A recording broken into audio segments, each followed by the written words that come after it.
So we were moving on to the next session, which is on surveillance and right to privacy. And let me invite the speaker, Ms. Anushka Jain, who is an Associate Counsel, Surveillance and Transparency at Internet Freedom Foundation, to speak on this particular topic. And I hand over the mic to Ms. Anushka Jain, please. Thank you. Thank you so much for inviting me. And I was listening to the discussion that was happening before this. And there are so many things that are related to what I'm going to speak about today with what you guys are discussing previously. So let's just get into it. I am Anushka Jain and I work as the Associate Counsel for Surveillance and Transparency at Internet Freedom Foundation.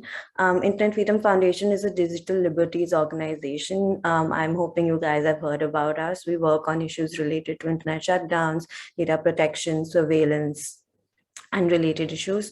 Today, I'm going to be speaking about surveillance and the right to privacy in India. I'm hoping that my presentation is, everybody can see my presentation. I'm not sure. Yeah, okay. So moving on to the first question is, what is the right to privacy? Do we have right to privacy in India? If we do, then what does it entail? What does it mean? But before we get into that, I want to talk about certain myths that we have around privacy. If you can go to the next slide. So first of all, it's very important to remember that privacy is not equal to secrecy. In India, we have this societal belief that people who want privacy, it's because they have something to hide. And the moment that you ask for privacy, it means that you've done something wrong, and that is why you want to hide it. And that's why you're asking for privacy. However, it's important to remember that privacy is not equal to secrecy. We cherish privacy and private spaces to do and be as we are, so that we can be free from the gaze of others, and not because we've done something immoral or illegal,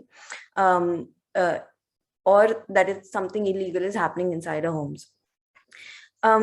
The issue with the nothing to hide argument, which I just said, is that it makes an incorrect moral judgment about the kinds of information that people want to hide and wrongfully equates privacy with secrecy. Privacy is about exercising the choice to withhold information with others don't have any need to know. Whereas secrecy, on the other hand, is about withholding information that people may have a right to know. So me not wanting people to know what I'm doing on a Sunday in my bedroom is privacy. But if I have committed a crime and then I'm hiding the evidence in my room, then that is secrecy. So it's important to remember that even if you've not done anything wrong, that does not mean that you don't have a right to privacy.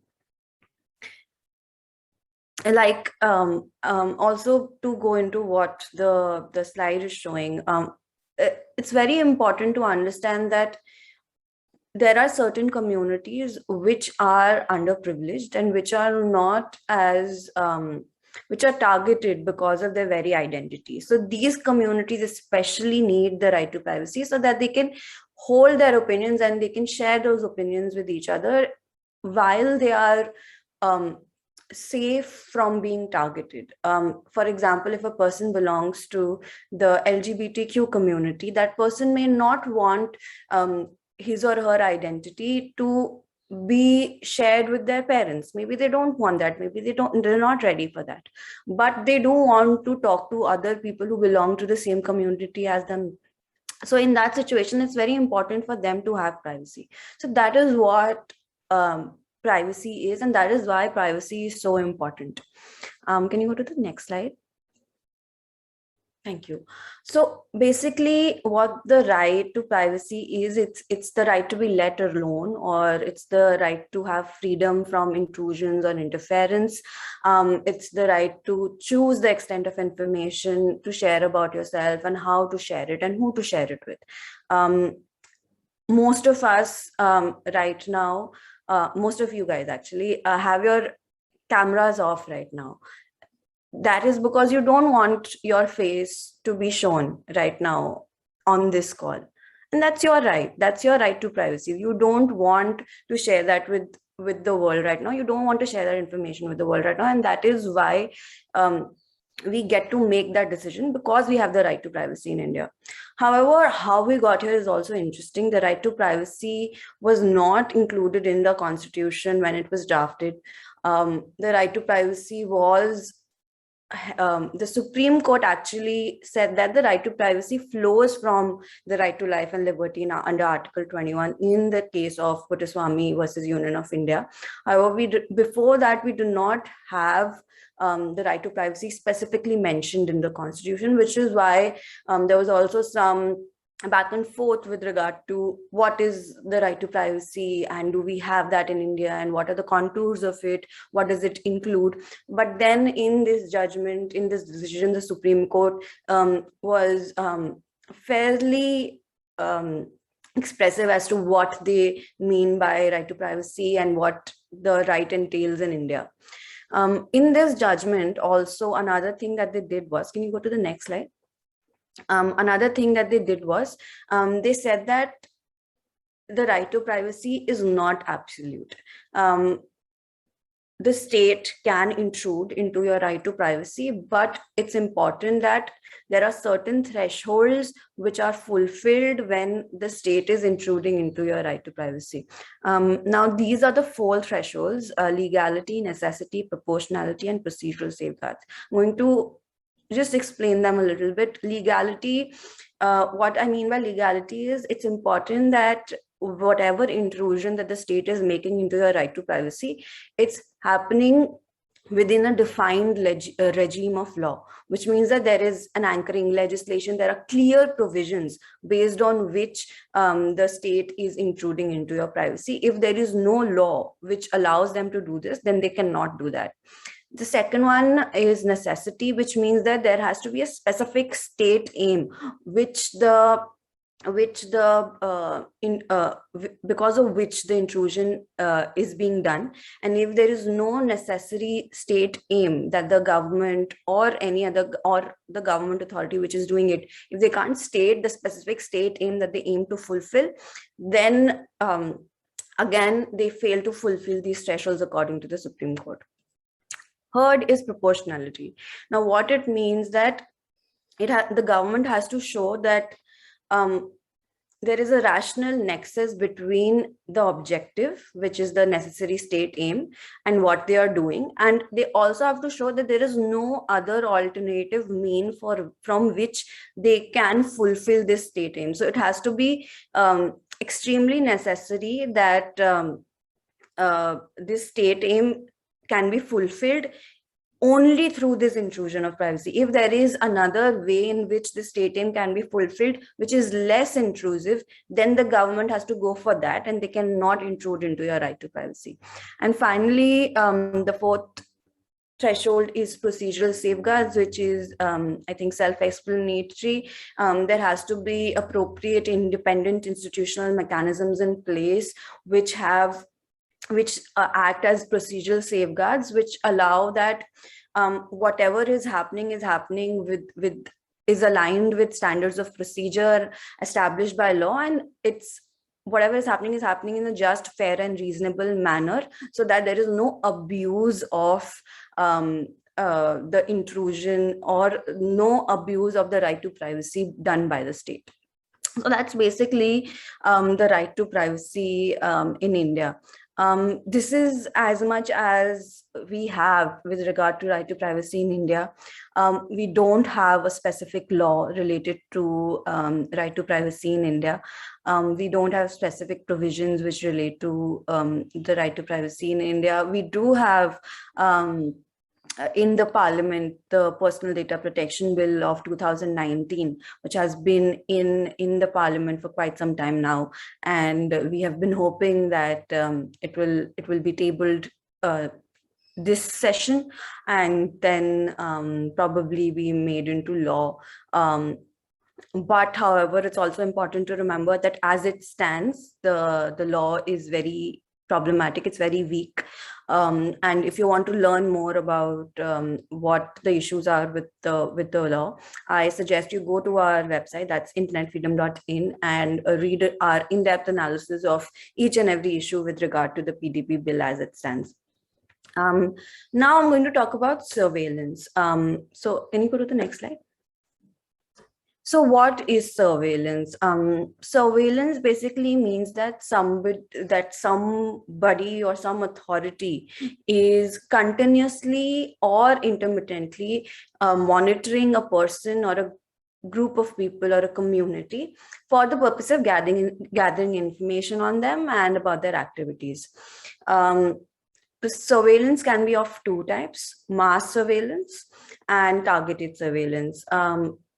I think both of those terms are very self-explanatory. Again, mass surveillance means that an entire group of people is being surveilled and information is being collected about each and every person. This type of surveillance is indiscriminate in the sense that it is not limited to a specific person or specific individual who is suspected of doing something wrong. Then there is targeted surveillance, which means that there is a specific individual or person of interest who is being targeted. And this is because, for example, an intelligence agency has some information that this person is going to do something. So that's that they are specifically targeting this person for surveillance. An example of mass surveillance is facial recognition technology. I think in all major cities now we have a CCTV surveillance architecture in place, wherein multiple cameras are always on us and they're seeing what we're doing in public places. All the information that is being collected from that CCTV camera, from those CCTV cameras, you don't know what they're doing with it. They can possibly be doing what we have been worried about, which is they can be using it in conjunction with facial recognition technology. Almost all the state police departments have facial recognition technology. The Delhi police has it, Mumbai has it, Telangana has it, Hyderabad has it. So facial recognition technology, in my opinion, is one of the most biggest problem that's going to come up in the coming years in terms of mass surveillance. Again, because we don't have any law or any SOP in place to regulate what is happening with regard to facial recognition technology. An example of targeted surveillance is wiretapping of phones. Also, another example of targeted surveillance, if you guys have heard about the recent in recent times, we've had the news about the Pegasus spyware. Pegasus spyware is targeted surveillance. What it does, how it functions, is targeted surveillance. If a person is targeted through the Pegasus spyware, that spyware is put on their phone, and each and everything that is on your phone, your calls, your photos, your contacts, your calendar, each and everything is then accessible to the person who is controlling the spyware. So that happens because that is targeted, because they specifically target the person on whose phone they want to put it on. So that is targeted surveillance. And can you go to the next slide? Coming to laws related to surveillance in India, like I mentioned, for mass surveillance, we don't have any specific laws, nor do we have a personal data protection law in the country. So everything that's happening with regard to facial recognition technology or any other mass system which is collecting your information, everything that is happening, it's happening in a legal vacuum. There is no law which is actually protecting you or protecting your data from the government. But we do have certain laws when it comes to targeted surveillance in India. There is the IT Act in conjunction with the IT rules, and there's the Indian Telegraph Act in conjunction with the Indian Telegraph rules, the Information Technology Act. So in the Information Technology Act, there is section 69, which allows the central or state government or any officer authorized on their behalf to authorize interception or monitoring or decryption of data under certain circumstances. So under IT Act, the government can do targeted surveillance, and they can intercept data, they can intercept messages that they have said that are important for us to intercept based on certain reasons that they have provided to the authorizing officer. Similarly, under Section 5 of the Indian Telegraph Act, the central or state government or any officer authorized on their behalf can intercept or detain messages transmitted through a telegraph. What this means is phone calls can be intercepted through the Indian Telegraph Act if there is a public emergency or if it's in the interest of public safety. Both these sections, both these provisions have almost similar reasons that they have provided that in these situations, for public order, for public emergency, for public safety, you can do interception. And if you go and read these sections, it's laid out in what are the conditions in which the government can ask for and get approval for intercepting either messages or calls.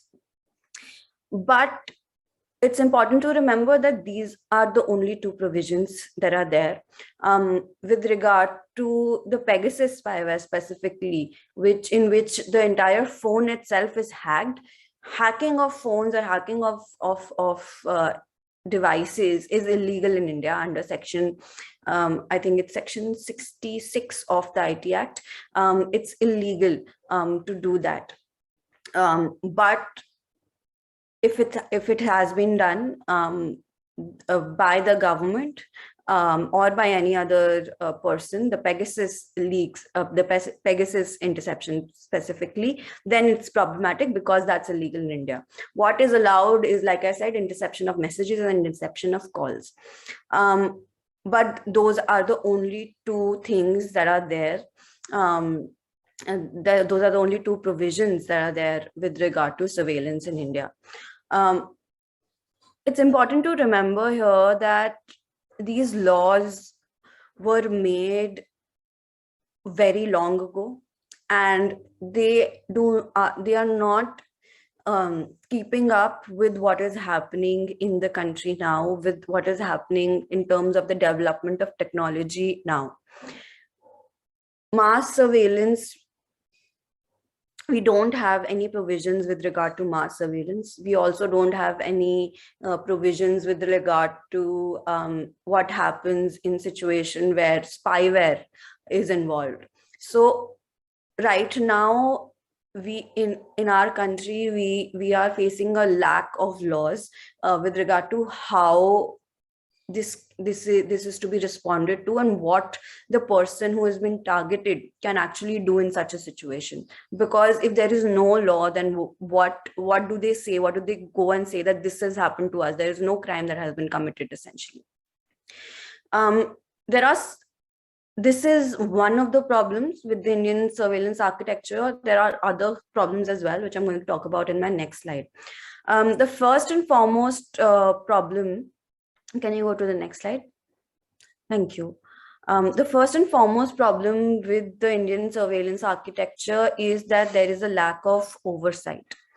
What I mean by lack of oversight is that the entire provision, both the provisions as they stand right now, everything happens in the executive itself. So the executive is giving, one part of the executive is giving another part of the executive the approval to carry out surveillance. In such a situation, there's no actual division or separation of powers as was envisaged in our constitution, right? So in the absence of parliamentary or judicial oversight of surveillance orders, electronic surveillance gives the executive power to influence both the subject of the surveillance and all classes of individuals, resulting in a chilling effect on free speech.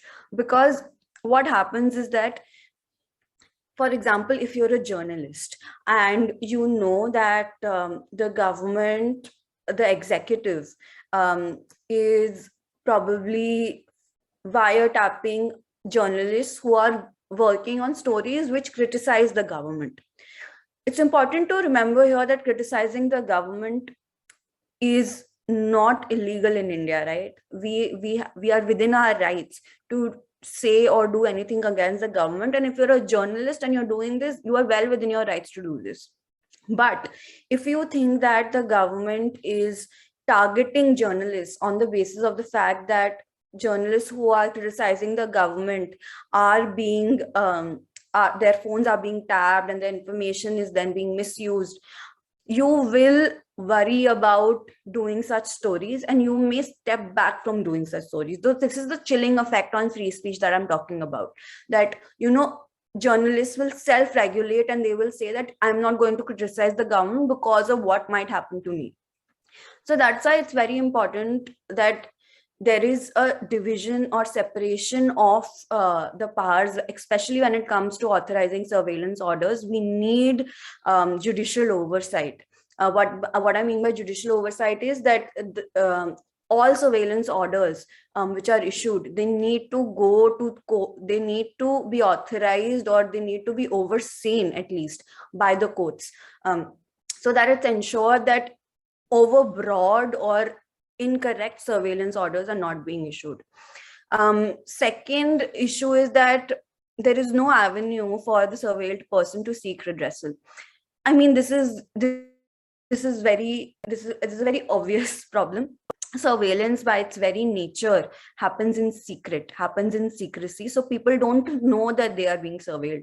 So if you don't know that you have been targeted, then how do you seek redressal, right? There is also no scope for an individual subjected to surveillance to approach the court of law prior to, during, or subsequent to acts of surveillance, since the system itself is covert and the affected person is unable to show that there has been a breach of their rights.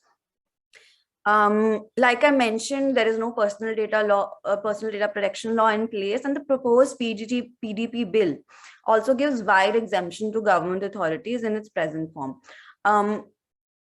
Everything that's happening, specifically the mass surveillance with regard to CCTVs and facial recognition, it's happening in a legal vacuum where there is no personal data protection law. However, even when the PDP bill, when it comes as it is right now, under clause 35, it allows the government to say that certain agencies of the government are exempted from the bill. What we are worried about is that if the government goes on and then exempts its intelligence agencies or its security agencies from the PDP, then again we're in the same situation where there is no procedural safeguard in place to ensure that these agencies are not widening their mandate and carrying out surveillance illegally. Lastly, surveillance by its very nature impacts the right to privacy. And it's very important that while we have to worry about national security, and while we have to keep in mind that surveillance may be necessary for national security, it's also very important to remember that anybody who has been surveilled, their right to privacy has been impacted. So it's very important to ensure that any surveillance which is taking place, it's only taking place when they have made sure that there is a very good reason to surveil that person, and this has to be done in conjunction with the judiciary, because if it's only the executives that's doing it, then it could result in people being overly surveilled. According to a right to information request that was answered by, I think, the Ministry of Home Affairs, almost 7,000 to 9,000 interception orders are issued every month. Just imagine the level of surveillance that is taking place. And this was, I think, in 2014. We're in 2021. Imagine the level of surveillance that is actually taking place in India. And there is literally no law or no oversight mechanism in place to ensure that that misuse does not happen. So it's very Anushka, worrying. I'm so sorry to interrupt. I think we are running out of time. Could you Hi, please this is my conclude? last slide. Okay. I was just concluding. Thank Exactly. So you can go to the last slide, which is what I was going to say, that surveillance reform is the need of the hour. We need that there are provisions that are put into place, that the PDP bill is strong enough to protect the personal data of citizens, and that there is judicial oversight of interception orders as they are issued by the government. That's it. That's me. If anybody has any questions, I will be happy to answer them. Thank you so much, Anushka, for that informative aspect on layman's language regarding this such a prime topic. So I think we have a question in the chat. Should I read that for you, or would you take that up? Yes, definitely. I think there are multiple messages. So if you could let me know which one. Okay, so I think Divya has a question, Divya Tiwari. So how can India have a balanced approach in regard to regulation, infrastructure, and implementation of surveillance law and right to privacy of the citizens? Won't such judicial oversight lead to judicial overreach? See, again, it's important to remember that we have separation of powers in the Constitution, and it is because it was to ensure that no part of the government is overreaching. The executive should also not overreach, and the judiciary should also not overreach. Talking about judicial overreach in this situation, what we're saying is that interception orders, as they are being issued, they should also be reviewed by the judiciary. In this situation, judicial overreach, in my opinion, is very difficult, because all they will be saying is whether this is correct or this is incorrect, and if this is incorrect, then why did this happen? Definitely there's always room for overreach, for misuse, but that is why we need these procedural safeguards in place. Even if the judiciary is overreaching, judiciary by its very nature is a descriptive part of the government, right? Any step that they take, they have to justify, they have to mention in the order why they are doing this. If the judiciary is overreaching, then obviously they will also face criticism. But you cannot say that we are worried about judicial overreach, that's why we don't want oversight on the executive, because then we will have overreach by the executive.